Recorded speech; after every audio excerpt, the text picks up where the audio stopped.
ചിലരൊക്കെ അങ്ങനെയാണ്. നമ്മുടെ പ്രശ്നങ്ങളും വിഷമങ്ങളുമൊക്കെ നമ്മുടെ മാത്രമാണ്, നമ്മുടെ സ്വാർത്ഥതയാണ്. അവർക്കോ അവരുടെ കാര്യങ്ങളും അത് നടക്കുന്നില്ല എന്ന പരാതികൾ. നമ്മളാകാൻ അവർ ശ്രമിച്ചില്ലെങ്കിലും നമ്മുടെ ഭാഗത്തു നിന്നും ചിന്തിക്കാൻ ശ്രമിച്ചുകൂടെ? നമ്മളോടൊപ്പം നിൽക്കാനെങ്കിലും ശ്രമിച്ചുകൂടെ?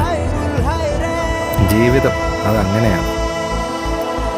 നാം എത്ര നിസ്വാർത്ഥനായാലും അവസാനം നമ്മുടെ ഒരു ആവശ്യം വരുമ്പോൾ ആരും കൂടെ കാണില്ല.